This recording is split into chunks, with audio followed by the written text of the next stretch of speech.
Welcome back to The Agenda with your Missoula County Commissioners. I'm Josh Sodnick, and I'm joined here by my friends and colleagues, Dave Strohmeyer and Juanita Vero, and our friend and colleague, Slaven Lee, who runs our library. Welcome, Slaven. Welcome, Slaven. Hey, everyone. So great to see you. Woo woo. Wait, before we need to do a little background. Who are you, Slaven? Who am I? Start at the beginning.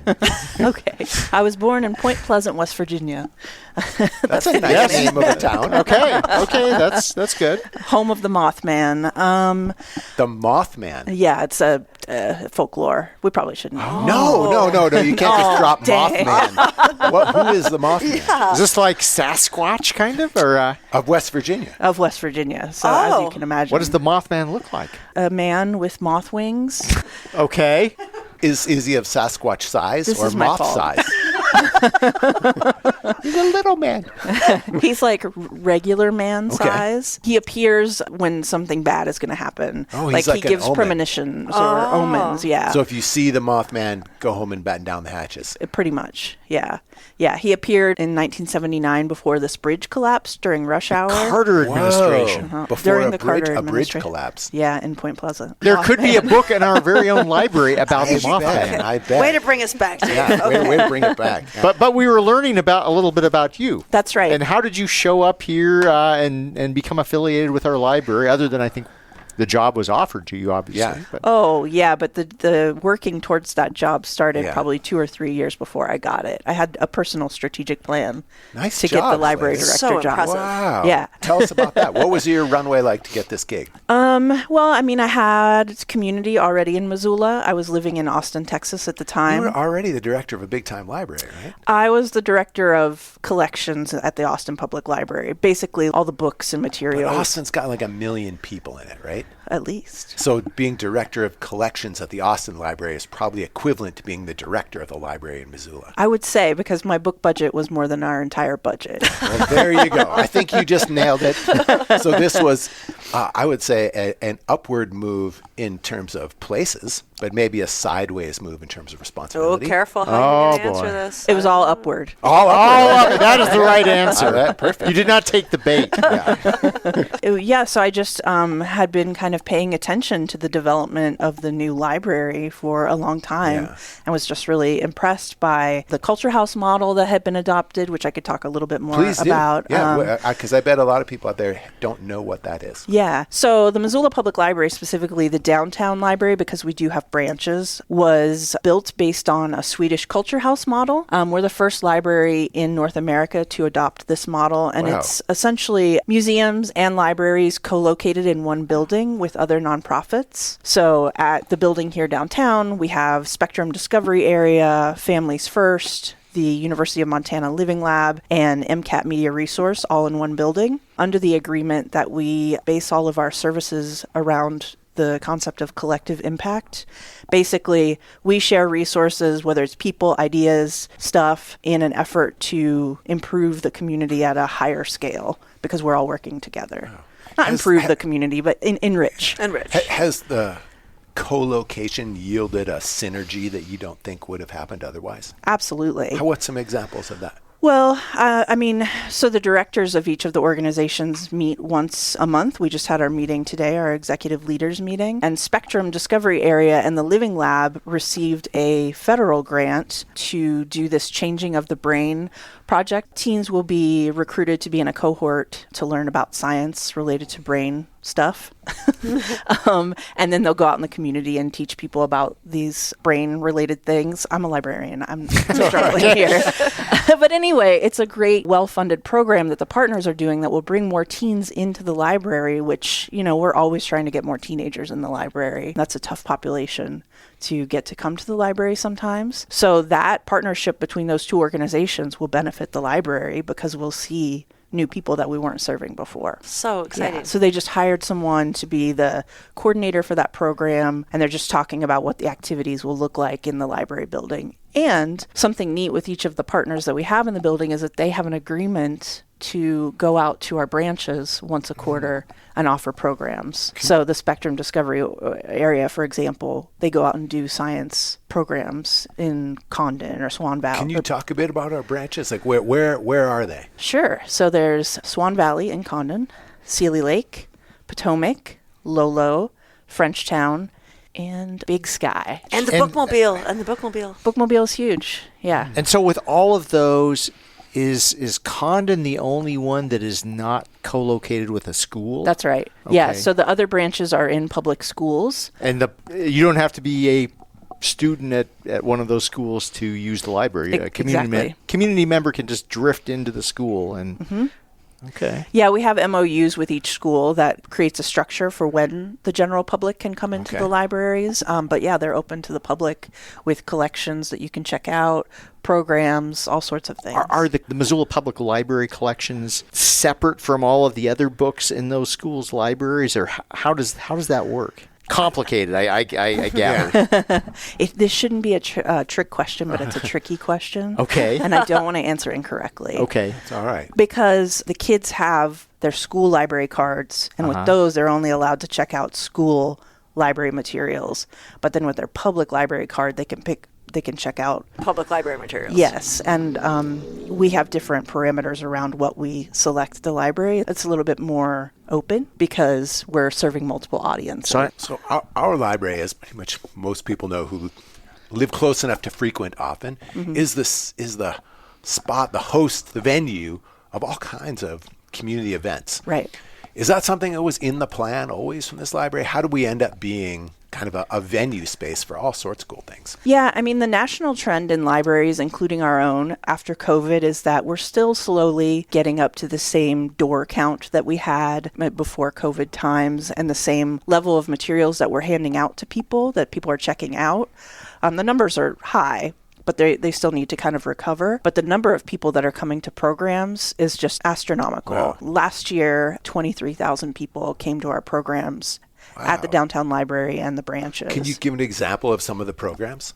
Sure. See, this past summer we had Indigipalooza, which was... that was huge. Yeah, a huge Indigenous arts, cultural storytelling event that we did in partnership with Chris Latre and Chickadee Community Services. So it was a few-day-long festival with all these amazing authors. Joy Harjo was in town, the first Native American poet laureate, and then tons of other authors and creators. And that drew, I think, something like 500 people. And then we have story times and tiny tales for kids every week. So story time is more of a traditional, a story is read and there's some interaction and a craft, that sort of thing. And then Tiny Tales is a program with music and singing along and stories and that sort of thing. Cooking classes in our demo kitchen.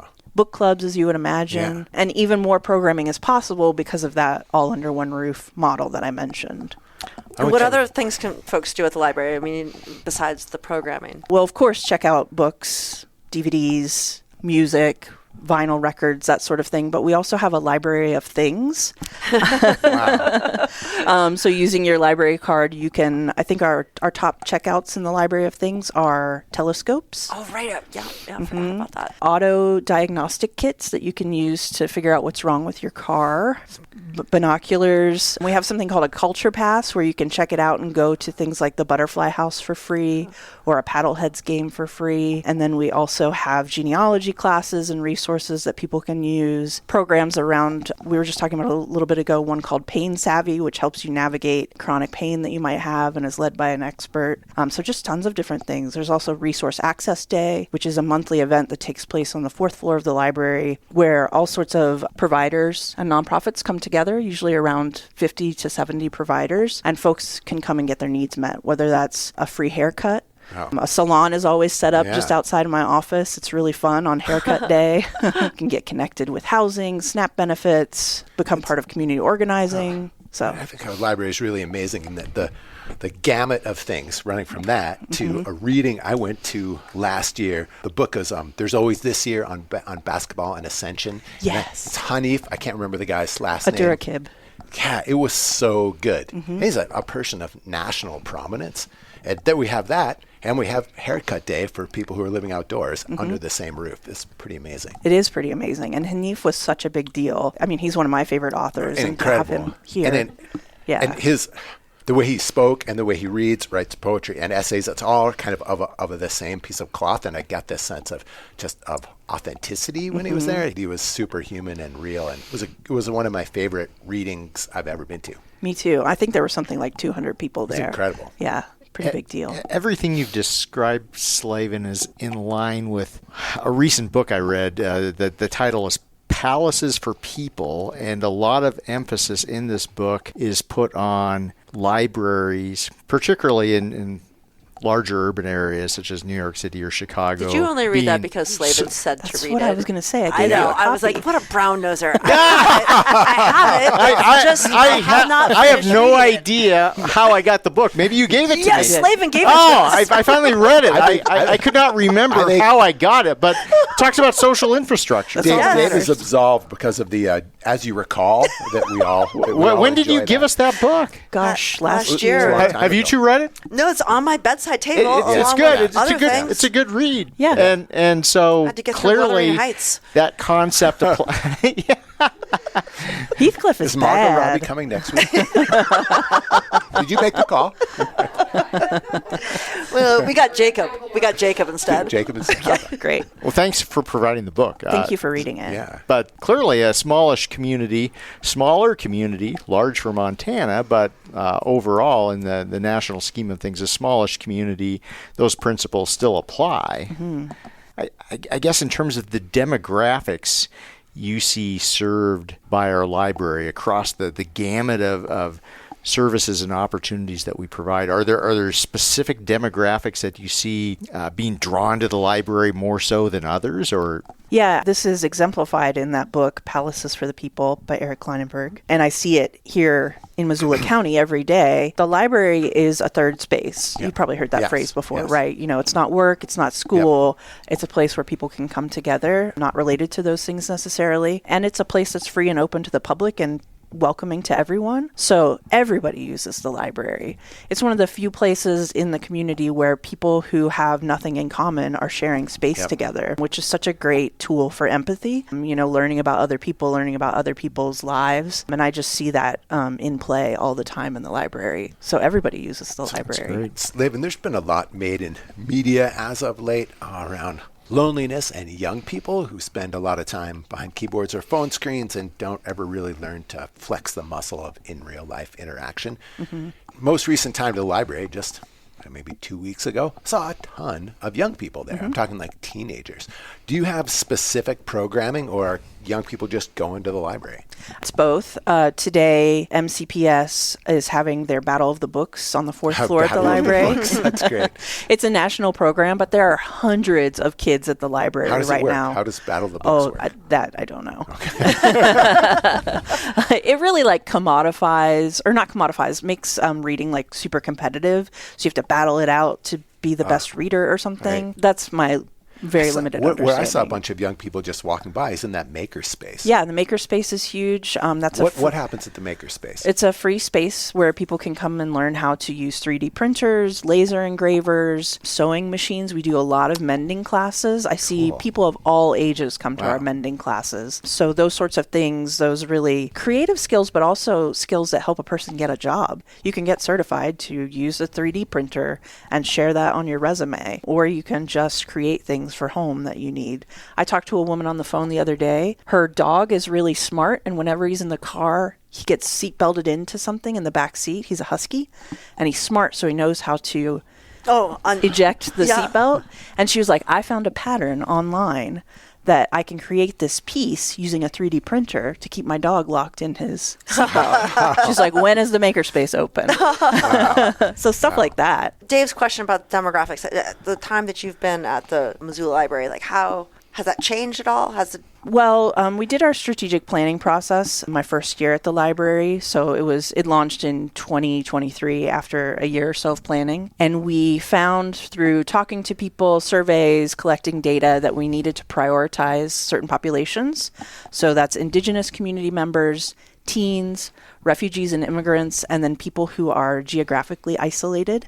Rural people. Rural, yeah. Folks who are living in rural areas, which are so lovely and wonderful, but aren't always close to a lot of resources, which is why we got a bookmobile. So I've seen more people fitting those categories be welcomed into the library. Yeah, I mean, Great. Missoula is an urban center for Montana, but in our county, we have a lot of people that live in very rural, and I would even say remote areas.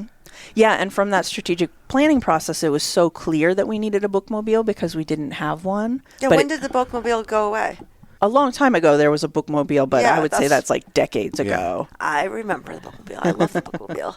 I can't remember the Did it year. go to Sunset School? Of course, every Nice Thursday. job. Oh my Wow, gosh! wow. Like, I mean, we set our Wow. week by the bookmobile. That's in Potomac, right? Greeno, Sunset. Oh, Sunset okay. School. Okay. Yeah. Potomac's the other side of the tracks. You don't want to say Potomac to a Greeno person.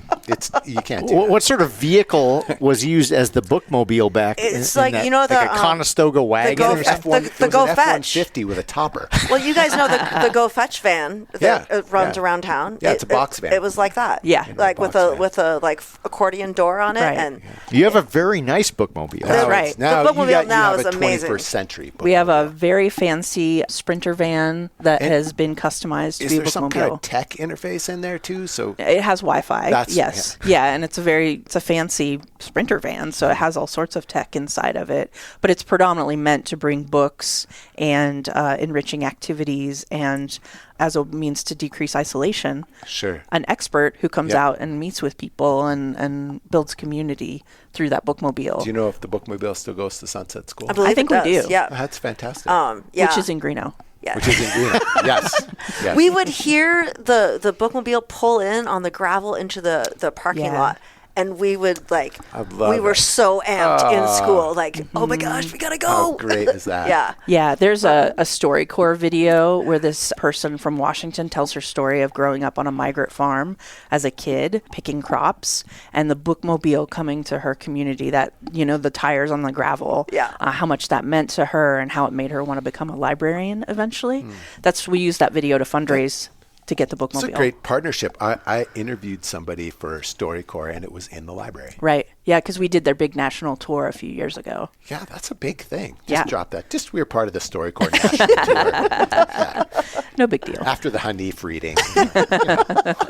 We're doing okay. I got excited about ice cream trucks coming. Oh, yeah. For same. sure. For sure. Yeah. Someone mentioned the word tech earlier. So are there any emerging trends, technology, state-of-the-art directions that libraries are leaning in towards these days? And my anecdote that I'll bring up, last week I was able to link up with my daughter who's a sophomore in college, and we visited a university library that still had this whole array of card catalog The drawers. Dewey Decimal System. Was it Well- just as like an artifact? Yes, these were no longer being Yeah, yeah. used. But I asked my daughter, do you know what these are? She had no idea. Of course not. And I did not dive into the Dewey Decimal System or any such thing. But I did say that when I was in college, we actually used I these remember things. those. And there's little pieces of paper, little cards in there. And I use those too. yes, so I guess we can see how technology has changed with libraries. But what are you seeing now? And where do you see the direction of our... At least a couple of years ago, it was like the best library on the planet that we had. Yeah, it out still here. is. That's what I thought. That's a tricky one for me. I do get asked that a lot, and I want to have like a flashy answer. I think AI in libraries is something that's being talked about so much. What would an AI application in a library be? That's what I'm still trying to figure out myself. I think when it comes to media literacy and information literacy of understanding AI and the output that it can give you and how to use it, that's a great place for the library. We're very good at teaching those kinds of literacies so that you can understand the tool, you can understand the content, you can use it, but also know how to discern the information, because misinformation, data shows, leads to a lot of isolation. Yeah. So if we kind of circle back to that, like helping people understand these tools can really be helpful. I think maybe an elders class would be really good. The other day, I heard an ad on a podcast. Josh is thinking personally I for the two of us. That was tricky. It was the ad on a podcast for an AI feature that would that offered agentic procurement orchestration. What's that? What is There you go. So I feel like I need some media literacy because I would love to be able to understand what agentic procurement orchestration is, especially given that we work for an organization that does a lot of procurement. Oh. Are you feeling Probably rejected? not orchestrated. It's more like free jazz, I think. You're leaving us hanging. I don't know. I literally okay. don't know the answer. Okay. All I knew is that there was a comparison between agentic and mimetic. And we should understand the difference between Wow. the two. I'm guessing like agentic as an agency and mimetic as in mimicking, and like, are you following or are you actually making something? But That makes sense. Really what this is pointing to Dave's, what you said, I'm sorry, literacy around technology and media. These are landscapes that are changing super fast, and for young people, but as well as old people who don't want to be left behind and young people who similarly want to be included. So Totally. I think there's space for education in these areas.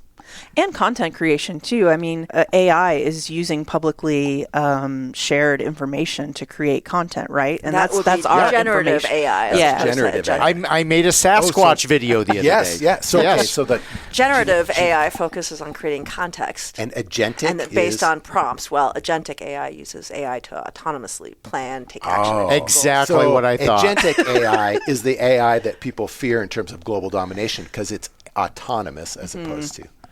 Well, but there's opportunity for us as people in community to have more data sovereignty and have more control over this data and I create love our that. own content. That's a data sovereignty. That's a great phrase. Yeah, well, I definitely did not coin that. I'm not that smart. But public libraries could be a place for that. I just don't understand how Yet. yet. You don't understand yet. And the sure. sustainability is so important. I mean, the What do the you- environmental aspects of environmental AI. Yes, sustainability. yeah. There is So, that. Yeah. Do libraries play a role in data sovereignty?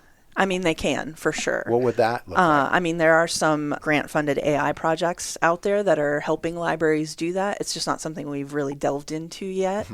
I did go to a conference in South Korea a few months ago. I was invited to come and talk about the Missoula Public Library. Well done. Thank you. Mostly they wanted to hear about our Sustainability and Green Library Award. And what I can really connect to that is social sustainability and how we share resources with the partners and the community around programming and whatnot. But it was an AI-focused conference. Sure. But it also was all in Korean.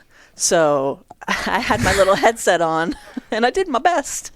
What are some events on the horizon you're excited about? So Gosh, how what's do we coming up? find the event calendar? Okay, so MissoulaPublicLibrary.org. You can find our program calendar. You can sign up for a newsletter. We have a really excellent flyer that we create monthly with highlights from the event calendar. So there are tons of ways to find that information. What are some of your favorites?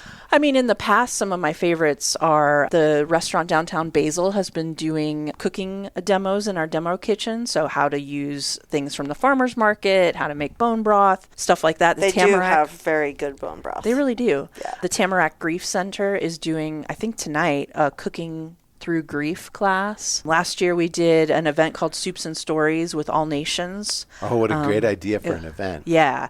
So an indigenous chef would come in and make a dish and talk about it and then share it with the audience while an elder told a story on Zoom. So that was so powerful. And I hope we do something like that again. Just last week, we had an anti-bias panel with some local leaders, including someone from, gosh, I can't remember what organization, a reformed white supremacist. That would have been interesting. Yeah, I came and talked with a panel of folks about hate crimes and anti-bias legislation and that sort of thing and how to get involved. Oh, wow. So that was really interesting. There were probably 150 people there. So things like that.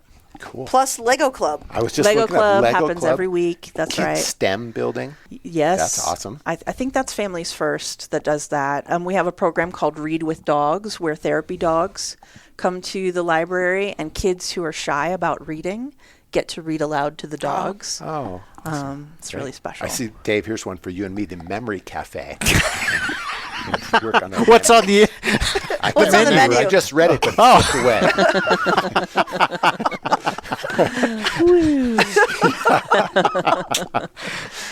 If people want to get their library card, what do they need? Thank you for asking. So Oh, there's still our library cards. 50,000 people in this county have a library card. Wow, that's Yeah, amazing. it's a really high I percentage. think I have one somewhere. I do too. You better have one somewhere. Yeah, that's an incredible percentage. Yeah, I agree. And that's, I would say, above the national trend. Well Our done. community. Well done, Missoula County. I agree. Yeah, and people are so supportive of the library. I see that. I see that all the time, every day. But recently, we kind of, with the Board of Trustees and some library staff, adopted more progressive policies around getting a library card. What does that mean? Well, it used to be that you would come in with your photo ID, and even if it had your address on it, you also had to show us a piece of mail with the address on it. And there were a lot of little things like that that sort of build up to become barriers to getting a library card. So now a person can come in, and if they forgot their ID at home, they can get a temporary card and then come back at another time and show us their ID and get full privileges. And what does it cost to get a library card? It's absolutely free to get a library card. Amazing. And you can check out as much as you want. So that's pretty exciting. And we're part of a statewide collective called The Partnership, where we share resources with about 40 other libraries in the state. And we are a hub here in Missoula for the state of Montana. We lend probably 5 items to every one that I see. on So average. if you're in another part of the state and you want a book and it's only available at our library, you can still get it through your library. Yes, and the same is true for us. If we want fantastic. something and Missoula doesn't have it, it can come from Kalispell or Great Falls or places like that. How good are people at returning books? They're pretty good. How long can you check a book out for? 21 days. Okay. Oh, this quiz. I'm going to get really... My staff are going to drag me for getting things like that wrong. And what's the process on choosing what new books to bring into the library? We have several librarians who are considered selectors with Oh, a okay. capital S. And what they do is they check out all of the sort of top resources for book reviews. They take guidance from our vendor, Ingram, around what's popular at other libraries Ingram in the is country. gigantic. Ingram is huge, yeah. And we've just established a relationship with them because our former vendor went out of business. I heard they were contemplating purchasing Portugal. I'm not sure. The country? Just joking. As to the scale of Ingram, that's all I was bringing up. Yes. It was a minor purchase, just increased, breadth in the portfolio. Dad jokes. Exactly. I bet there's a book about There's a book about that. Yeah. So the selectors, do they make these decisions as a collective? Or does each of them get to do a certain amount? Right now, they do a certain section of the library using their professional expertise, using our policy around book collecting materials. Okay. We try to collect everything for everyone, which is challenging because we Yeah. only have so much money. Yeah. But we try to, expose people to multiple views, multiple authors, multiple subjects, varying diverse subjects. Do you run into space issues with every year adding new books, or do you funnel some out too? How does that work?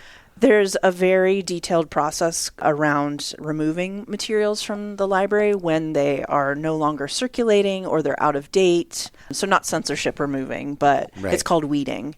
I was going to say, what's there's a term Oh, for yeah. this, but okay, Yeah. and it's really just weeding? That's what it's called? Yeah, you Okay. run reports, you look at all these other factors, and then you take things out as needed to make space. But we also invest a large percentage of our book budget in online materials, in digital, great. in ebooks and e-audiobooks. Libby is huge. Libby is an awesome service. Absolutely. But the publishers kind of scam libraries a little bit, honestly, around selling ebooks to libraries. The licensing model for it is not great. If we buy a physical book, it can check out as many times as we want. But when we buy an ebook, we get a certain amount of licenses, 5 licenses. And it's gone once it checks out 5 times, and you have to either buy it again or you don't have it anymore. that is a scam. And it is so expensive. wow. I did not realize that. We should There's a be lot. great to see if there was a workaround, like a collective, non-profit-y kind of. There is on a national level. On a national level. I Yeah. don't mean us. I mean on a national level. Yeah, but we certainly participate in those discussions as we course. can. Yeah. I love Libby. Libby's great. Yeah, Libby's so popular. Which That's is- the app that. We're not talking about the community in Northwest Montana. But we could. Love that. too. Okay.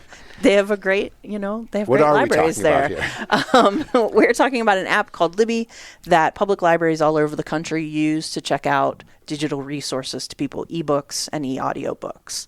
So you can put yourself on a holds list if something's not available, which is confusing to people because you would think a digital book would always be Yes. It has available. been One would confusing think. to me. Yes, but because of almost licensing. always the book that I want is on hold, but it does come up Yes, exactly. So it's an app that you use to read or listen to books. for free instead of It's the library version of Audible. exactly. And Audible is Yeah. very expensive. It is. It is. And Yeah. I still like a physical book. Me too. Yeah. That's my preference. there's me too. There's just time Same. and place. Well, driving across the state, it's nice to listen to a book. Yeah. Whenever I read and drive, it goes badly. You can listen. That's Exactly. reading too. Hence Libby. Yeah, audiobooks, that counts as reading as well. Yeah. Yeah. We're going to argue about reading versus listening. No, There's no arguing there's to be no had. arguing. Both is the answer. Well, we had talked about the bookmobile a little bit, and I just want to note that the bookmobile was made possible by, I think, around 150 donors and organizations that we raised money to purchase that bookmobile. And in its first year, it made something like 4,000 visits all over the county. Wow.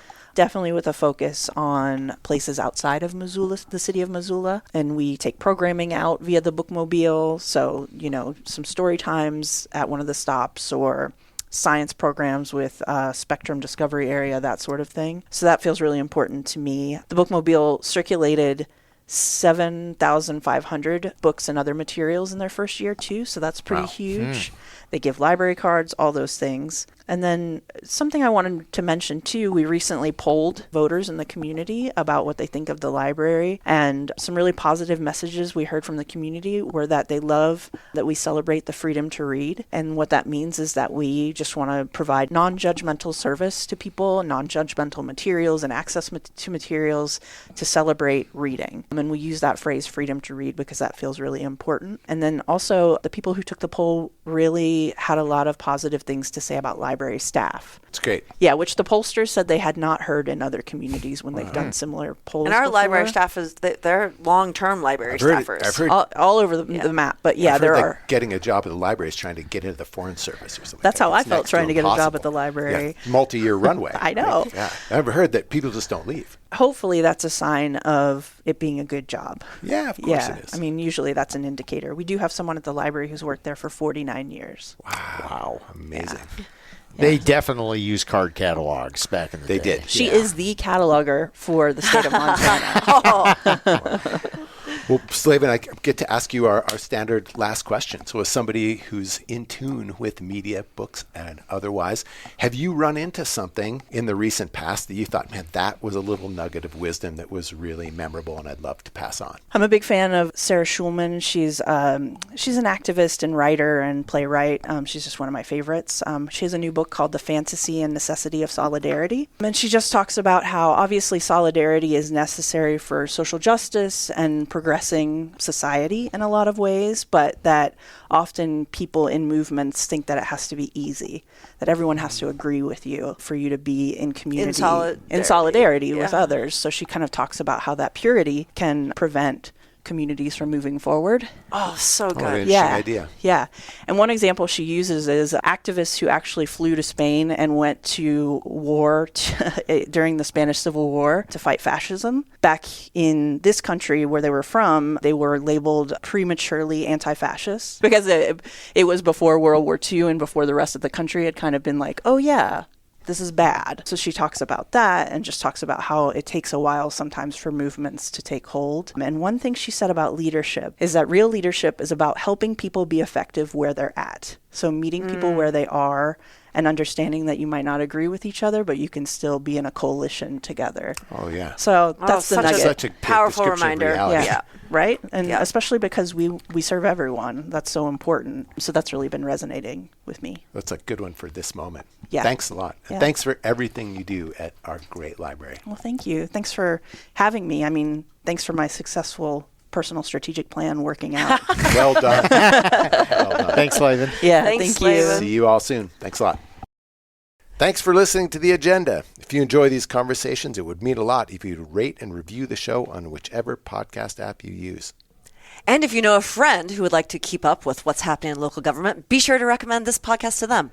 The Agenda with the Missoula County Commissioners is made possible with support from Missoula Community Access Television, better known as MCAT, and our staff in the Missoula County Communications Division.